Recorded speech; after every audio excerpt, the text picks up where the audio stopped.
आज हम पढ़ेंगे 12वीं बायोलॉजी के अंतर्गत एक नए चैप्टर का।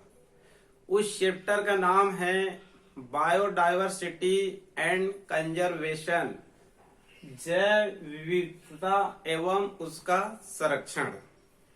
ये इकोसिस्टम का चैप्टर है। ठीक है, जो इकोलॉजी जो 5th यूनिट है, जो पहला चैप्टर है पॉपुलेशन एंड ऑर्गेनिज्म, उसके बाद सेकंड चैप्टर है इकोसिस्टम और तीसरा चैप्टर है बायोडायवर्सिटी एंड कंजर्वेशन, मतलब जैव विविधता और उनका संरक्षण। ये बहुत ही सिंपल चैप्टर है। ये वास्तव में पहले पर्यावरण के अंतर्गत इसको रखा गया था। ठीक है, तो आज हम लोग बायोडायवर्सिटी का अध्ययन करते हैं। कुछ चार्ट की सहायता से अध्ययन करेंगे क्योंकि ये बहुत ही सिंपल चैप्टर है। इसको आप लोग भी आसानी से इसका अध्ययन कर सकते हैं। एक बार पूछा गया था पीएससी में, बायोडायवर्सिटी शब्द किसने दिया है, जैव विविधता शब्द किसने दिया है। तो जैव विविधता या बायोडायवर्सिटी नामक इस शब्द को वाल्टर जी रोसेन नामक एक साइंटिस्ट ने दिया है और इसके नाम में ही अर्थ छिपा हुआ है। जैव विविधता, जीवों में जो भिन्नता पाई जाती है, जीवों में जो विविधता पाई जाती है, उसी विविधता को ही हम लोग क्या बोलेंगे, जैव विविधता। इंग्लिश में क्या बोलेंगे, बायोडायवर्सिटी। हम लोग अपने घरों के चारों तरफ देखते हैं तो विभिन्न प्रकार के जीव जंतु दिखाई देते हैं। वह जीव जंतु चाहे एनिमल हो चाहे प्लांट हो, सभी एक दूसरे से विविधता प्रदर्शित करते हैं। जैसे हम लोग अपने घर के चारों तरफ विभिन्न प्रकार के पौधे देखेंगे तो सभी पौधे चाहे समान जाति का हो चाहे असमान जाति का हो। समान जाति मतलब आम का आम से, तो गांव में कहना चाहिए 10 आम का पौधा देखते हैं या 10 पीपल के वृक्ष देखते हैं या 10 बरगद के वृक्ष देखते हैं, या फिर कहना चाहिए धान के पौधे देखते हैं, गेहूं का पौधा देखते हैं, मूली का देखते हैं, गन्ना का देखते हैं, मक्का का देखते हैं, या फिर अन्य एलिमन को देखते हैं, जैसे काऊ को देखते हैं, बफेलो को देखते हैं, डॉग को देखते हैं। तो सभी एक दूसरे से क्या दिखाई देती है, विभिन्नता दिखाई देती है, एक दूसरे से अलग अलग दिखाई देती है। तो इसी को हम लोग क्या बोल सकते हैं, बायोडायवर्सिटी, जैव विविधता। तो प्रकृति में इनका भी स्थान बहुत महत्वपूर्ण है। इनका कहना चाहिए संरक्षण या फिर कंजर्वेशन अत्यधिक आवश्यक है। ठीक है जी। एक बार पूछा गया था बायोडायवर्सिटी दिवस कब मनाया जाता है, तो बायोडायवर्सिटी दिवस 29 दिसंबर को मनाया जाता है, 29 दिसंबर। कई बार अन्य कंपटीशन परीक्षा में पूछा जाता है कि विश्व पर्यावरण दिवस कब मनाया जाता है। ये सभी को पता है, विश्व पर्यावरण दिवस 5 जून को मनाया जाता है। क्लियर। और इस शब्द को कहना चाहिए वाल्टर जी रोसेन नामक साइंटिस्ट ने दिया था। तो यहाँ पर मैं आप लोगों को कुछ चार्ट की सहायता से अध्ययन कराऊंगा।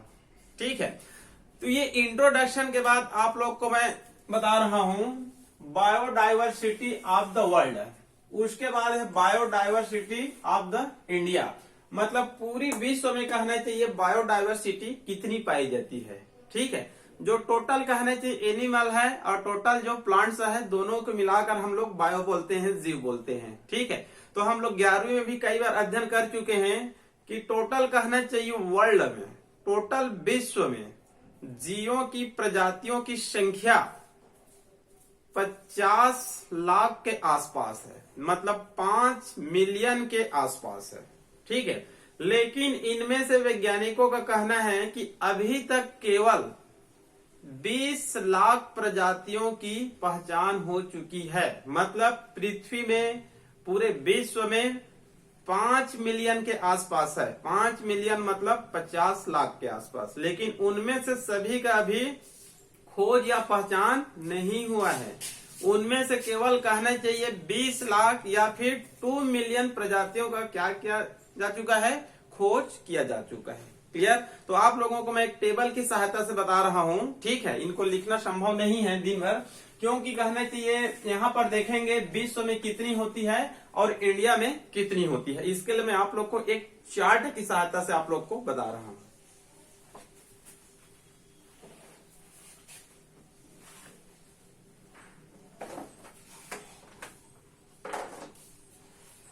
इस चार्ट से एकदम क्लियर हो जाएगा कि जीवों की संख्या कितनी है। ठीक है, यहाँ पर लिख दिया हूं मैं बायोडायवर्सिटी ऑफ द वर्ल्ड, मतलब विश्व में जैव विविधता की संख्या कितनी है। तो ये कहना चाहिए राउंड फिगर में लिखा गया है, ये कहना चाहिए एक्चुअली नहीं है। ये तो हो सकता है अलग अलग पुस्तक में अलग अलग इनकी संख्या दी जाती है, लेकिन संख्या में भी ज्यादा डिफरेंस नहीं रहेगा। आप गूगल में जाएंगे तो अलग अलग साइट में अलग अलग लिखा रहेगा। ठीक है जी, तो यहाँ पर देखते हैं ग्रीन प्लांट एंड कवक मतलब फंजाई, इनकी प्रजातियों की संख्या लगभग 3 लाख के आसपास है। ग्रीन प्लांट्स एवं फंजाई या फंगी, इनकी प्रजातियों की संख्या 3 लाख के आसपास। ठीक है, जो इंसेक्ट होती है इनकी संख्या प्रकृति में सबसे ज्यादा होती है। ठीक है, इनका कहना कि लगभग 80,000 के आसपास बताया गया है। ये आर्थ्रोपोडा के अंतर्गत आती है। आर्थ्रोपोडा को सबसे बड़ा फाइलम माना जाता है। उसमें प्रजातियों की संख्या 1 लाख मानी जाती है और उसमें कीटों की संख्या लगभग 80,000 होती है। क्लियर? एम्फीबिया, इनकी प्रजातियों की संख्या 23,000 है। रेप्टाइल्स, इनकी प्रजातियों की संख्या लगभग 6,300। एविज मतलब पक्षी, इनकी प्रजातियों की संख्या 8,700 के आसपास है पूरी वर्ल्ड में। मैमल्स, इनकी प्रजातियों की संख्या 4,100 के आसपास है। ठीक है, सूक्ष्म जीवी माइक्रो ऑर्गेनिज्म, इनकी प्रजातियों की संख्या लगभग 2,000 के आसपास है। ठीक है, तो यहाँ पर कहना चाहिए अन्य और जो जीव जंतु है उनको मैं यहाँ पर नहीं लिखा हूँ, क्योंकि सभी को एक्यूरेट याद नहीं किया जा सकता है। जब 12वीं में जब ये पर्यावरण सब्जेक्ट में था तो एक बार इसको पूछा गया था, भारत में पक्षियों की प्रजातियों की संख्या कितनी है। एक बार कहना चाहिए मैमल्स की प्रजातियों की संख्या को पूछा गया था। क्लियर? लेकिन आप नेट का एग्जाम दिलाना चाहते हैं तो इतने को कम से कम याद करना पड़ेगा। क्लियर?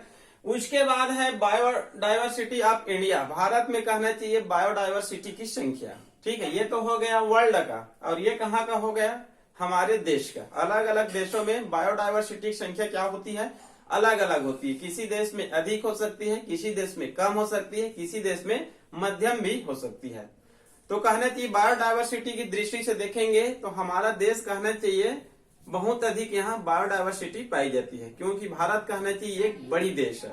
क्षेत्रफल की दृष्टि से कहना चाहिए विश्व की 7वीं सबसे बड़ी देश है। और यहाँ पर कहना चाहिए उत्तर पूर्व में हिमालय है और पश्चिम में कहना चाहिए पश्चिमी घाट है, जहाँ पर बायोडायवर्सिटी की संख्या क्या है, बहुत अधिक है।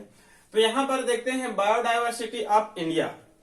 ठीक है, यहाँ पर देखते हैं पहले प्लांट बायोडायवर्सिटी, यहाँ पर मैं लिख दिया हूँ एनिमल बायोडायवर्सिटी, मतलब ये एनिमल का बायोडायवर्सिटी है और ये प्लांट्स का है, ये पौधे का है और ये जंतु का है। ठीक है, यहाँ पर देखिए फंजाई मतलब फंगी, इनकी कहना चाहिए प्रजातियों की संख्या कितनी है, 23,000 है, मतलब कहना चाहिए बहुत ज्यादा है, 23,000। ठीक है, बैक्टीरिया, इनकी प्रजातियों की संख्या 850 के आसपास है। ठीक है, ब्रायोफाइटा, ये कहना चाहिए 2,560 के आसपास, 2,500 के आसपास। यहाँ पर टेरिडोफाइटा लगभग कहना चाहिए 1,022 के आसपास है प्रजातियों की संख्या। जिम्नोस्पर्म की संख्या कम है, इनकी टोटल प्रजातियों की संख्या भारत में लगभग 64 ही है। ठीक है, एंजियोस्पर्म फ्लावरिंग प्लांट पुष्पीय पादप, इनकी प्रजातियों की संख्या 15,000 है। मतलब भारत में कहेंगे तो यहाँ पर कवकों की संख्या और यहाँ पर एंजियोस्पर्म की संख्या क्या है, बहुत ज्यादा है। ठीक है, और यहाँ पर कहना चाहिए जिम्नोस्पर्म की संख्या बहुत कम है। ठीक है, उसके बाद यहाँ पर देखते हैं एनिमल के अंतर्गत देखते हैं आर्थ्रोपोडा, जो निम्न श्रेणी के जंतु है उनको मैं यहाँ पर छोड़ दिया हूँ। ठीक है, यहाँ पर कहना चाहिए आर्थ्रोपोडा, ये सबसे अधिक है और ये ऑल वर्ल्ड में भी ये सबसे अधिक होती है। इनकी तो प्रजातियों की संख्या आर्थ्रोपोडा में कहना चाहिए 1 लाख के आसपास होती है। ठीक है, तो उनमें से भारत में कहना चाहिए लगभग 57,500 के आसपास प्रजातियों की संख्या है। ठीक है, इसी में कीट भी आती है। मोलस्का, इनकी प्रजातियो65 की संख्या लगभग 5,000 के आसपास है। उसके बाद है एकाइनोडर्मेटा, इनकी संख्या 765 के आसपास। उसके बाद है हेमिकार्डेटा। हेमिकार्डेटा वैसे कहना चाहिए छोटी फाइलम होती है, इनमें प्रजातियों की संख्या ज्यादा नहीं होती है, तो यहाँ पर भी इनकी संख्या क्या है, कम ही है, लगभग 12 है। यहाँ पर देखते हैं एम्फीबिया।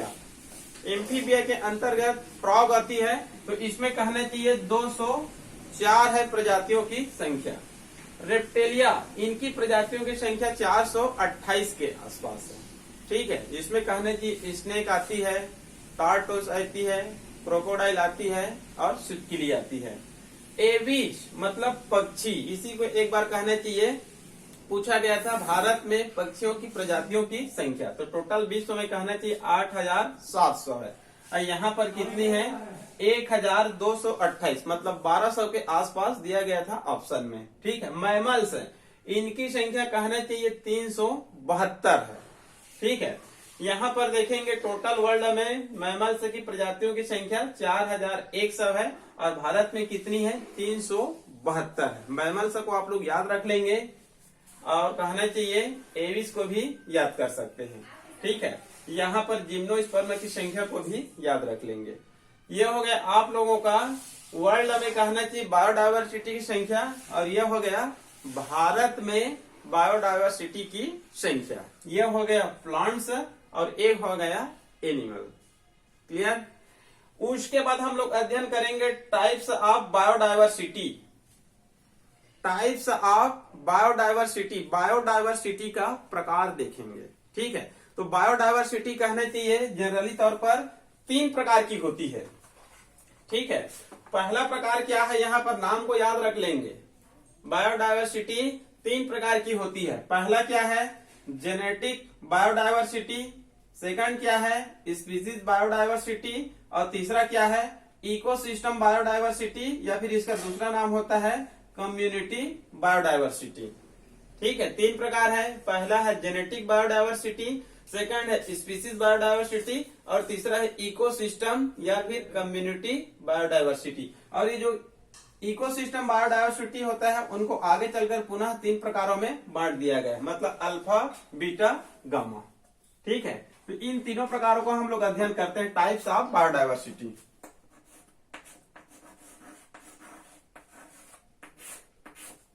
पहला क्या है, जेनेटिक बायोडायवर्सिटी, और दूसरा क्या है, स्पीसीज बायोडायवर्सिटी, और तीसरा क्या है, इकोसिस्टम बायोडायवर्सिटी। इसको कम्युनिटी बायोडायवर्सिटी भी कहा जाता है। ठीक है, इन तीनों को कहने की एक एक अर्थ पकड़ते हैं, फिर इसको याद करने की आवश्यकता नहीं है। क्लियर। पहला देखते हैं जेनेटिक बायोडायवर्सिटी। इसमें याद रखेंगे मतलब एक ही जाति के अंतर्गत कहने चाहिए विविधता पाई जाती है। ठीक है, एक ही जाति के अंतर्गत इसमें विविधता पाई जाती है, और इसमें कहना चाहिए 2 जाति के मध्य विविधता पाई जाती है।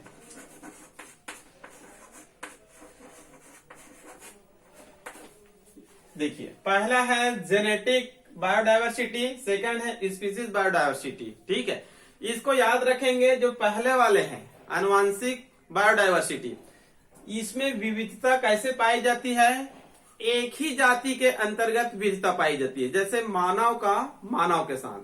ठीक है, जैसे कि हम लोग कहने चाहिए मानव है, ह्यूमन है।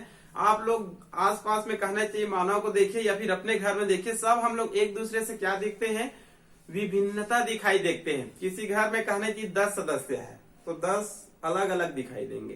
किसी गांव में कहना चाहिए मानव की जनसंख्या 1000 है तो 1000 व्यक्ति एक दूसरे से क्या दिखाई देंगे, अलग अलग दिखाई देंगे।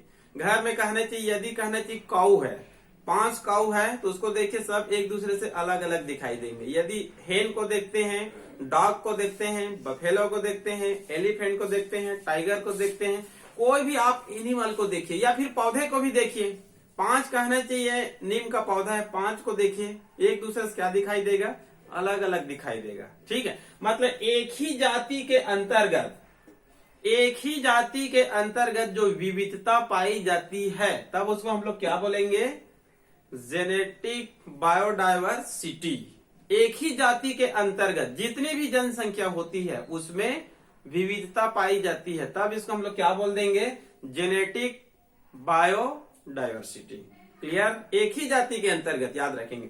इसमें याद रख लेंगे स्पीसीज मतलब जातियों के मध्य विविधता पाई जाती है, मतलब 2 जातियों के मध्य। उदाहरण के तौर पर कहना चाहिए मानव एक जाति है, मंकी एक जाति है। ठीक है, दोनों में देखिए विविधता पाई जाती है। या फिर केट या फिर डॉग में देखिए दोनों में विविधता पाई जाती है। या फिर टाइगर और लायन या फिर पारडस चीता में देखिए तीनों में क्या पाई जाती है, विविधता पाई जाती है। ठीक है जी, मतलब अपने आसपास में जितने भी जो जीव जंतु है जो अलग अलग जाति के हैं उनको आप लोग देखिए तो दोनों में क्या पाई जाती है, विविधता पाई जाती है तब उसको हम लोग क्या बोलेंगे, स्पीसीज बायोडायवर्सिटी। चाहे आप पौधों में देखिए, आम और नीम का देखिए, बरगद और पीपल का देखिए, धान और गेहूं का देखिए, मक्का और ज्वार का देखिए, कोई भी 2 अलग अलग कहना चाहिए प्रजातियों को देखें तो दोनों में विविधता पाई जाती है तब इसको हम लोग क्या बोलेंगे, स्पीसीज बायोडायवर्सिटी। इसमें एक ही जाति के अंतर्गत, इसमें 2 जाति के अंतर्गत। क्लियर। उसके बाद है इकोसिस्टम बायोडायवर्सिटी, इसका दूसरा नाम होता है कम्युनिटी बायोडायवर्सिटी। ठीक है, इसको हम लोग ऐसे जानते हैं, इकोसिस्टम बायोडायवर्सिटी को मान लो कहना चाहिए कोई इकोसिस्टम को हम लोग देखते हैं, जैसे भारत एक इकोसिस्टम है, अपना छत्तीसगढ़ एक इकोसिस्टम है। इकोसिस्टम कहना चाहिए छोटे से लेकर बड़ा हो सकता है, पानी के एक बूंद से महासागर को भी हम लोग क्या बोल सकते हैं, एक इकोसिस्टम बोल सकते हैं। पृथ्वी भी क्या है, एक इकोसिस्टम है, भारत भी क्या है, एक इकोसिस्टम। मान लो कहना चाहिए कोई इकोसिस्टम को देखते हैं। ठीक है, जैसे छत्तीसगढ़ में हम लोग बस्तर जिला में जाते हैं, वहां पर एक जंगल का कहना चाहिए हम लोग क्या देखते हैं, फॉरेस्ट इकोसिस्टम देखते हैं। जो बस्तर में जो बड़ी जंगल है उसको हम लोग फॉरेस्ट इकोसिस्टम कहते हैं। ठीक है, उस फॉरेस्ट इकोसिस्टम को हम लोग दूर दूर तक देखेंगे तो उसमें विभिन्न प्रकार के जीव जंतु पाए जाते हैं, मतलब पौधों में भी विविधता पाई जाती है और जंतुओं में भी क्या पाई जाती है, विविधता पाई जाती है। तो एक इकोसिस्टम है लेकिन उसमें जीवों में क्या पाई जाती है, विविधता। एनिमल में भी विविधता और प्लांट में भी विविधता, क्योंकि एक ही प्रकार के एनिमल नहीं पाए जाएंगे, एक ही प्रकार के पौधे नहीं पाए जाएंगे, विभिन्न प्रकार के पौधे और विभिन्न प्रकार के एनिमल। तो एक ही सिस्टम में जो जितने भी जीव जंतु पाए जाते हैं उन सब में विविधता पाई जाती है, तब इसको हम लोग क्या बोलेंगे, इकोसिस्टम बायोडायवर्सिटी। क्योंकि एक समुदाय है जिसके कारण इसको दूसरा नाम क्या हम लोग दे सकते हैं, कम्युनिटी बायोडायवर्सिटी। क्लियर। इसमें इसका आकलन या मापन करना संभव नहीं होता है, क्योंकि एक इकोसिस्टम के अंतर्गत उसके अंदर में और छोटे छोटे इकोसिस्टम भी पाए जा सकते हैं। एक बड़ी इकोसिस्टम लिए हैं तो हो सकता है उसके अंदर में कई छोटे छोटे इकोसिस्टम पाए जा सकते हैं। तो इस इकोसिस्टम बायोडायवर्सिटी का निश्चित मापन या निश्चित मूल्यांकन नहीं कर सकते हैं। क्लियर। आगे चलकर कहना चाहिए इस इकोसिस्टम बायोडायवर्सिटी को 3 प्रकारों में बांट दिया गया है। ठीक है, पहला होता है अल्फा और दूसरा होता है बीटा और तीसरा होता है गामा। मतलब इकोसिस्टम बायोडायवर्सिटी को आगे चलकर 3 प्रकारों में बांट दिया गया, एक है अल्फा और एक है बीटा और एक है गामा। ठीक है, इनका एक एक शब्द मैं बता रहा हूं। अल्फा इकोसिस्टम बायोडायवर्सिटी, इसको कहा जाता है आंतरिक विविधता या स्थानीय विविधता, मतलब एक लोकल एरिया में पाई जाती है। ठीक है, इसी कारण इसका दूसरा नाम क्या है, स्थानीय विविधता। जैसे कि हम लोग कहना चाहिए जिस गांव में रहते हैं उसके आसपास के जो एरिया है उसको स्थानीय कहते हैं। ठीक है, तो एक कहना चाहिए एक छोटे से स्थान में जो विविधता पाई जाती है तब इसको हम लोग क्या बोलेंगे, स्थानीय विविधता या फिर आंतरिक विविधता भी इसको कहा जाता है। ठीक है, ये एक बड़े जो इकोसिस्टम है उसके अंतर्गत एक छोटे से स्थान है, लोकल स्थान है। ठीक है, उस लोकल स्थान में जो विविधता पाई जाती है उसको हम लोग क्या बोलेंगे? स्थानीय विविधता। क्लियर। उसके बाद है बीटा इकोसिस्टम बायोडायवर्सिटी। इस प्रकार में जो विविधता होती है ये किसके कारण उत्पन्न होती है? आवास में परिवर्तन के कारण। इस प्रकार का बायोडायवर्सिटी आवास में परिवर्तन होने के कारण या फिर उस कम्युनिटी में इकोलॉजिकल ग्रेडियंट में परिवर्तन के कारण उत्पन्न होती है। इस प्रकार का जो बायोडायवर्सिटी होता है, यदि आवास में परिवर्तन होता है या फिर कहना चाहिए उस जो कम्युनिटी होती है उसमें कहना चाहिए पारिस्थितिक ग्रेडियंट मतलब प्रवणताओं में चेंजेस, जैसे कुछ उदाहरण बता रहा हूं, ऊंचाई के आधार पर, ठीक है, वर्षा के आधार पर, आर्द्रता के आधार पर, अक्षांतर रेखा, देशांतर रेखा, इनके आधार पर उसमें कहना चाहिए डाइवर्सिटी पाई जाती है। ठीक है, हम लोग देखते हैं कहीं पर ज्यादा आर्द्रता है, कहीं पर कम है, कहीं पर मध्यम है, तो वहां पर बायोडाइवर्सिटी अलग अलग रहेगा। ऊंचाई के आधार पर भी अलग अलग रहेगा, मतलब कहीं पर ज्यादा रहेगा, कहीं पर कम रहेगा। अक्षांतर देशांतर मतलब वहां पर कहना चाहिए जो इकोसिस्टम बायोडाइवर्सिटी होती है वहां पर कहना चाहिए जैसे जैसे इकोलॉजिकल ग्रेडियंट में परिवर्तन होती है, पारिस्थितिक प्रवणताओं में जब चेंजेज होती है तो वहां पर बायोडाइवर्सिटी क्या होती है? चेंजेज होती रहती है। ठीक है, तो इसी को क्या कह दिया गया है? Beta biodiversity. तीसरा है गामा। गामा बायोडाइवर्सिटी के अंतर्गत इसको क्षेत्रीय विविधता कहा जाता है, मतलब एक क्षेत्र को ले लिया जाता है। पूरे इकोसिस्टम में हम लोग बड़ा एरिया को लिए थे तो एक बड़ा सा क्षेत्र को ले लेंगे, उस क्षेत्र में कहना है कि जितने भी बायोडाइवर्सिटी होती है, जीव जंतु होती है, उसमें विविधता पाई जाती है, तब इसको हम लोग क्या बोलेंगे? क्षेत्रीय बायोडाइवर्सिटी। ये क्षेत्रीय बायोडाइवर्सिटी हो गया और ये स्थानीय बायोडाइवर्सिटी हो गया, और जो बीच वाले होती है बीटा, ये कहना चाहिए आवास में परिवर्तन होने के कारण या फिर कम्युनिटी में इकोलॉजिकल ग्रेडियंट में परिवर्तन, जैसे कि ह्यूमिडिटी का कम या ज्यादा, वर्षा का कम या ज्यादा, अक्षांतर रेखा, देशांतर रेखा, ऊंचाई है, इसके आधार पर कहना चाहिए जीवों में क्या पाई जाती है? विविधता पाई जाती है, तब इसको हम लोग बोलेंगे बीटा बायोडाइवर्सिटी। तो ये हो गया आप लोगों का टाइप्स ऑफ बायोडाइवर्सिटी। ये 3 प्रकार के होते हैं। पहला क्या है? जेनेटिक बायोडाइवर्सिटी, सेकंड क्या है? स्पीसीज बायोडाइवर्सिटी, और तीसरा क्या है? Ecosystem biodiversity. क्लियर। उसके बाद आगे देखेंगे हम लोग सिग्निफिकेंस ऑफ बायोडाइवर्सिटी, मतलब बायोडाइवर्सिटी का महत्व। ठीक है, बायोडाइवर्सिटी का हम लोग महत्व देखते हैं तो यहाँ पर अलग अलग पुस्तकों में अलग अलग दिया गया है, लेकिन जनरली तौर पर कहने